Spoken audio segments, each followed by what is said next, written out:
Hey super friends, my name is Neil and today we are here with a non-spoiler review of Warner Brothers and director Matt Reeves' The Batman. But before we get there, roll the credits.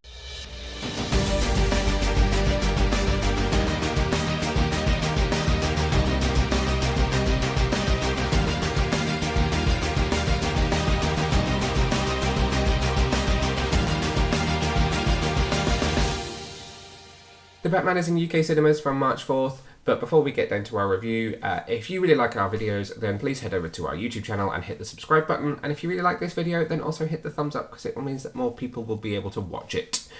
Once you've seen The Batman, please come back and let me know in the comments below what you thought of the film, and if you want to read my written review, it's up now over on our website, which is www.gateyourcomiccon.co.uk. So without further ado, The Batman stars Robert Pattinson as the Batman, and it also co-stars Zoe Kravitz as Selina Kyle, Colin Farrell as Oswald Cobblepot, Jeffrey Wright as Lieutenant James Gordon, I keep wanting to call him Alfred, Andy Serkis as Alfred Pennyworth, and Paul Dano as Edward Nashton / the Riddler. So I'm going to try and structure this, but I'm kind of doing it off the top of my head because I want to give you my excitement for this film. So it may kind of wander around a little bit. But if I start off with the story, we know very much that this is a year 2 story. And so I think it's important to say that the death of the Waynes and those kind of origin aspects of this film are very much not here. They are alluded to, they're acknowledged, they're touched upon, but they're not huge parts of this story. So you are not going to the cinema to sit and watch the pearls fall in slow motion and see the young Bruce Wayne, screaming in the streets. That is done, dusted, not required. This is very much a character study and a specific case for the Batman, which is followed from start to finish. And so the opening scene, which I discussed quite heavily in my review, is something very different for the franchise. It's a focus on Edward Nashton, Paul Dano's character, and it's an introduction to him. And it's only after that that we then shift our focus to the Batman. It's something different. It's something which is completely constructed to dispel all of your preconceived ideas about what this film might be. If you're going into the cinema, expecting to see another Dark Knight or to see, I don't know what, there's very little chance that you're going to be going into this expecting what you are going to see in that first scene, and that brilliantly communicates to the audience that all expectations should just go absolutely out of the window and that this is going to be something entirely different. Matt Reeves has spoken at length about the fact that he wanted to explore Batman as the world's greatest detective. It's something that fans have wanted to see for a long time, and it's something that has very, very rarely been touched upon in adaptations of the character, particularly on the big screen. And so this is an exciting opportunity to see Batman picking up clues, investigating crime scenes. I mean, if you are a player of the Arkham games, then in many ways you will feel like you're watching that experience of playing the game whilst watching this film. Batman's introduction is quite it's a brutal moment. It's one that we've witnessed in the film's trailers, and it kind of, again, says this is a different version of the character. This is an early days version of the character who is yet to get control of his anger. His mission statement exists, but it's something that he wants to live by and strives towards, but struggles to get there due to the amount of kind of anger and pent-up aggression that's inside him, just based on his experience of growing up and what has happened to him. And that is where the death of his parents still has an effect on this film, but doesn't need to be one of its focal points. Again, Matt Reeves has spoken at length about the fact that this version of Bruce Wayne is inspired by Kurt Cobain, and that's where the use of Something in the Way comes in the trailer. No huge spoiler to guess that is in the film as well. And he does feel like that. This is I hate to say it, but this is an emo Bruce Wayne, as it were. He's very grunge. He's very dark. He's very driven, but it fits perfectly with what it is that Reeves is doing, and it becomes a brilliant parallel between Riddler and Batman as to what the two of them are doing. Reeves' story presents Batman with a kind of stark contrast to what it is that he's doing. He can see that there is a similar motive between himself and Riddler to rid the city of corruption, but the two of them choose very, very different methods in how they're going to get there, and that is what kind of sets them on a path to clashing. Batman doesn't agree with what it is that Riddler's, he doesn't agree with his methodology, but there is still method in his madness, as it were, and that really challenges Batman's idea as to what it is that he's doing, why he's doing it, and how he is doing it. And so as the plot unravels, he feels very much like, I guess there is I don't want to say cockiness to Batman, because he's not that self-assured, but he's very steadfast in his decisions. And so as he kind of, works through all of these different crime scenes and these different murders that Riddler commits, he feels like he has an understanding as to why he's doing it, and he's cracking the riddles, he's kind of figuring out the next steps, he almost feels like he's one step ahead, until he suddenly realizes that actually he's about 5 steps behind the Riddler, and suddenly things really, really turn, and there is a huge turning point in the film, both emotionally and kind of, I guess, physically for Bruce, which then puts us on a trajectory to where the film ends, which is a very exciting jumping off point for what I hope will be a future kind of Batverse from here. I think I managed to avoid spoilers there, which is actually quite good. So it's no surprise that Riddler is kind of picking off major figures within Gotham who he sees as being corrupt. That's not a surprise. His reasons for doing so are very mysterious, and there are misdirections in the trailer which will certainly give you an idea as to what you think might be going on behind the scenes and why it might involve Batman. I had ideas myself, ones which were still alive for me throughout much of the film until I reached the third act and it all became clear as to what was really going on. I do think a lot of people will be surprised that their ideas were maybe not correct, but you will be pleasantly surprised by where it goes and how it ends up the way that it does. Reeves' story does pull from a number of different comic books. It doesn't directly adapt any particular storyline from the comics, but it does take a lot of inspiration from Zero Year, which is a heavy Riddler story written by Zack Snyder, which is kind of a sort of pre-ish sort of year one version of Batman, where the Riddler does take over Gotham with results which I guess are, I don't want to say the same, they're sort of similar to what happens in this film. But more importantly than that, there are pulls from The Long Halloween, which was recently turned into an animated movie, which if you've not seen, I highly recommend that you go and check out. There's some great plot points which come from there, some of which I was really happy to see brought into film and add some great context and some great depth to some of the supporting players that are in the film.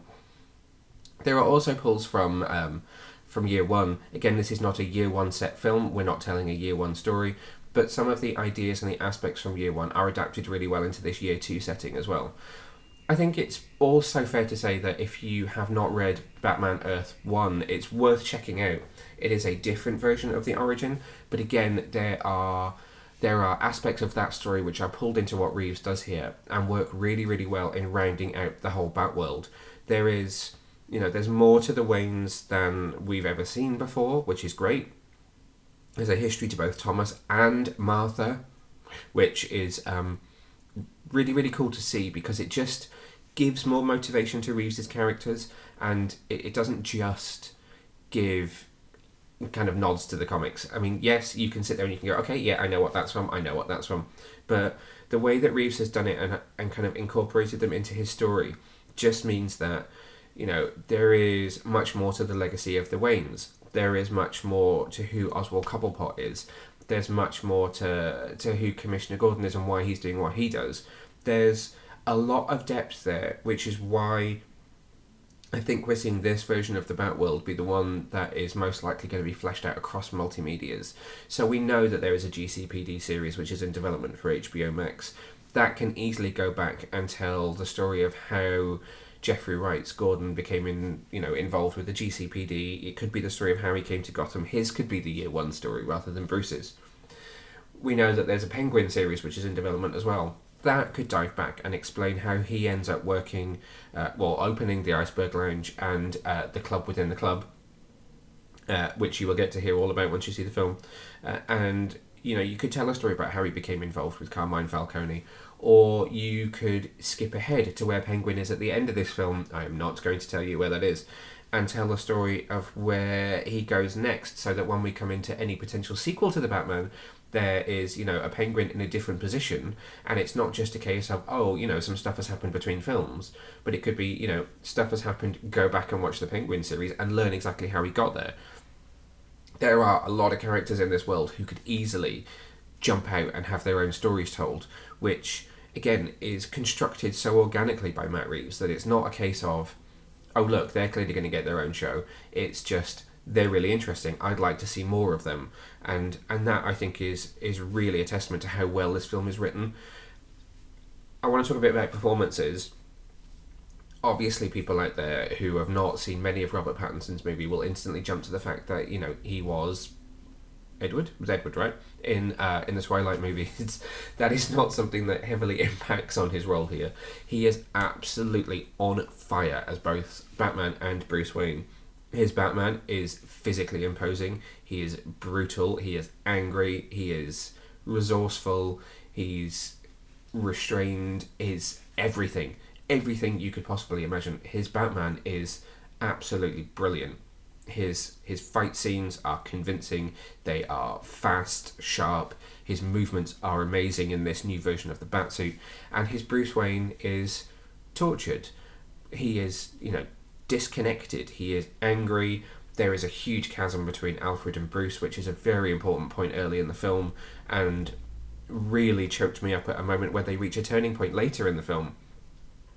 The relationships that he has with the people around him are purely, in his mind, to help further his mission as the Batman. This is not a Bruce Wayne who dresses up as Batman. This is someone for whom Batman is his life, and Bruce Wayne is a means to an end to be able to continue to do what he does as Batman in the daytime around other people without giving away who he is. Batman is the dominant personality in this film, absolutely. I think if you look at films, even if you go back to Tim Burton's films, if you look at kind of previous incarnations of Batman in live action, he is often Bruce Wayne, and we're waiting for the moment when the bat signal shines so that he will dress up as Batman. This is more of, he is Batman for most of this film. There is much less screen time for Bruce Wayne than there is for Batman. Bruce Wayne has necessary moments. Batman is the driving force of the story. And that, I think, reflects, again, the comic book ideals of Batman much more than any previous film. And for that, I'm incredibly thankful and incredibly excited to see what more Reeves could do with that. Alongside him, Zoe Kravitz is outstanding as Catwoman. She absolutely embodies the year one version of the character with those kind of long Halloween influences. She even wears similar outfits. She has similar hair to that year one version of Catwoman, and this is very much her origin story as well, so that works really well for her. Her introduction is very organic. She's built perfectly into the story.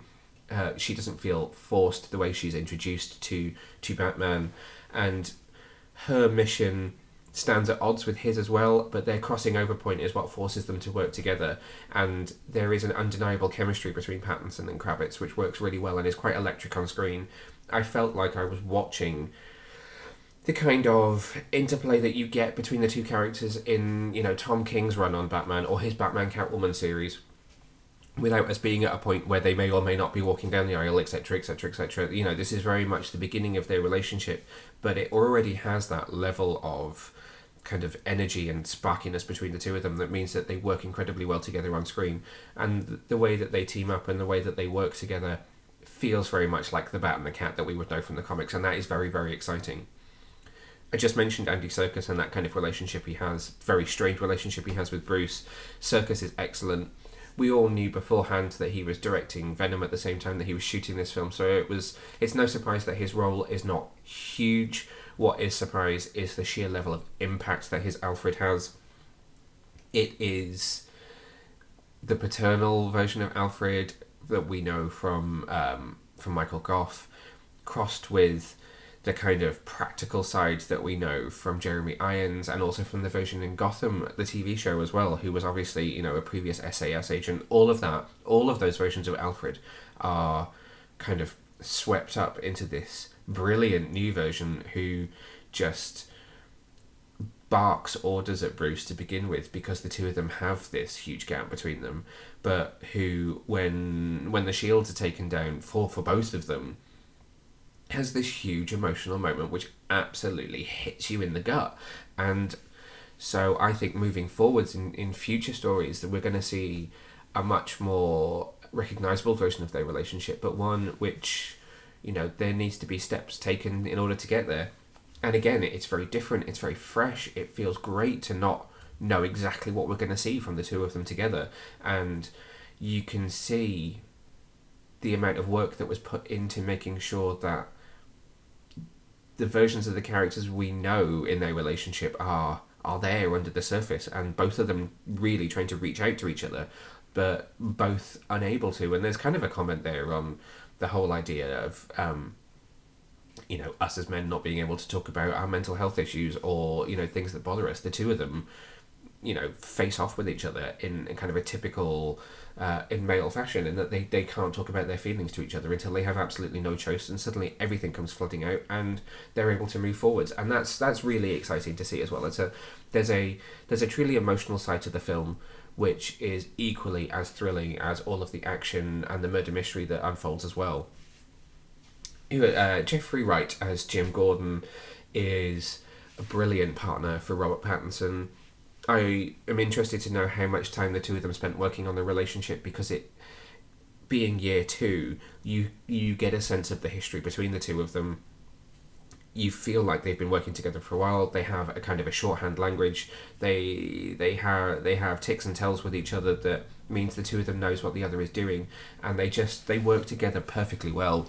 And that goes the same for Wright and Pattinson as well. The two of them work incredibly well together. So it almost feels like they've been working together for years, and you get that sense of history. And immediately you want to dive into, how did these two meet? How did these two begin working together? What was their first case? What brought them to this point? And so I think, again, a brilliant partnership and a brilliant piece of casting. We don't get a huge amount of history to Lieutenant Gordon, so we're not meeting his wife, we're not finding out if he's got kids, but really his part is huge, and he is Batman's partner in this film. They are a crime-fighting or crime-solving duo, and we've never seen that again on film quite this way. You saw a great relationship between Christian Bale and Gary Oldman's characters in Christopher Nolan's universe. They had a wonderful partnership which will be difficult to try and top, but I feel like we have the beginnings again of something very, very special here with what Reeves is doing. There'll be so many characters to talk about. Paul Dano. So Paul Dano is unbelievable as the Riddler. This version of Riddler we know is pulled from and inspired by the Zodiac killings. There is going to be some undoubtable kind of connection that people will see between him and Jigsaw, even from the Saw franchise, from the way he works, the way he communicates, the way he put himself forwards. But he is surprisingly, given the way that this Riddler presents himself, he is surprisingly reminiscent of the character from the comics. You still can feel the right foundations of who Riddler is. It's just the way that he goes about his mission which feels different, but it's difficult to say without sort of spoiling it from the film. He feels like the Riddler of the comics. He acts like a much more terrifying version. Let's put it that way. His actions are terrifying. He's very creepy. He's very terrifying is just the word that I want to use. And he portrays it so well, both in and out of the costume in the brief moments that we see him out of it. He is creepy. He is psychotic. He is scary. He is absolutely someone to be afraid of, but at the same time there is still a playful nature to him that you would expect from the Riddler. So he enjoys the riddles, he enjoys the chase, he enjoys the game, even though the game to us as an audience is incredibly scary and something to be terrified by. And Dano embodies that so well. And again, there's a scene glimpsed in the trailers where he is in Arkham. You see him in his Arkham uniform, and Batman is on the other side of the glass trying to talk to him, and clearly they're having quite a difficult discussion, and that is a huge turning point for the character. And that in that moment, I almost felt like I was watching something from, say, Batman the Animated Series, but ramped up to a fact that it is for an adult audience. And that's something which goes throughout this whole film, that you feel like you're almost watching Batman the Animated Series in some way, because it was such a pure version of Batman, but completely ramped up to be something that is, again, for adults only, because this is a 15 rated film here in the UK. And that leaves me with Colin Farrell as Oswald Cobblepot. Who is it? I mean, would not know that it was Colin Farrell. We've all discussed this about, the way he looks in the trailers, but he is brilliant in the film. He absolutely disappears into the character. His voice is not him. His face is not him. His mannerisms are not him. He is the Penguin through and through. And many people are expecting him to not be in a huge amount of this film, but again, when he is in it, it's very important, and it clearly is a storyline which will be important in the future. There are through lines which will become important in future versions of this franchise, and all of those foundations are here, but not in a, okay, we're signalling that for a sequel, we're signalling that for a sequel. It's all just very organic to the world building that Reeves is doing, and they're all plot points which could, or even could not, be built upon in the future. He could just always remain a player in Gotham City's crime families, but he could also become the Penguin that we all know, and I don't want to say love, but love from the comics. There's so many different options built into what Reeves has done. I realise I'm beginning to ramble, so let's just talk about some of the aspects of the production. This is an incredibly practical film. The costume is practical and looks amazing on film. The same with all the costumes. So the Catwoman costume is similarly very, very practical. The Batmobile is practical. Gotham is practical. Yes, there are visual effects in here, but what there are absolutely outstanding. The film does not build to a huge CGI crazy villain in the finale. It's all very grounded, very real, very based in reality.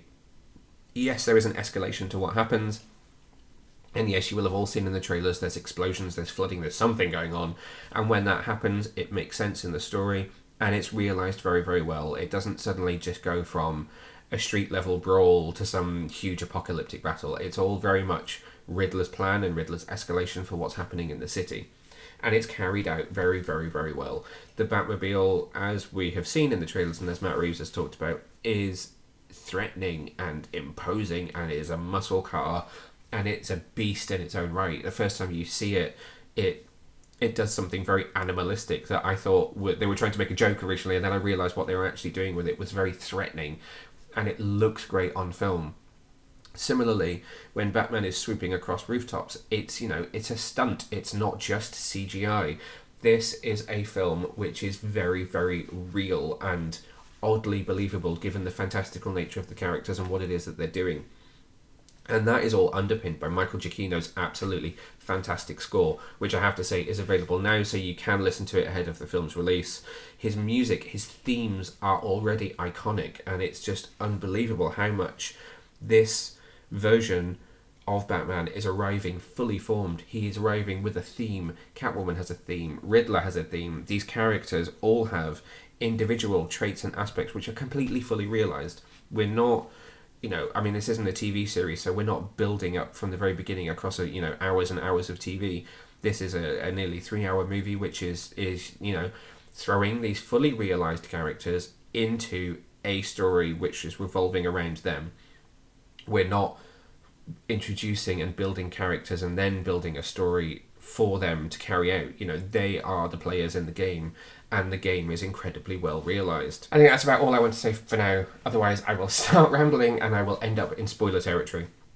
So, do not forget that we will have a Batman podcast coming out very, very soon, which features interviews with Andy Serkis and producer Dylan Clark, and the film is in UK cinemas from March 4th, 2022.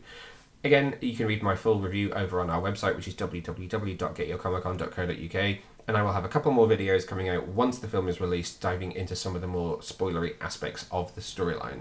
So until next time, bye.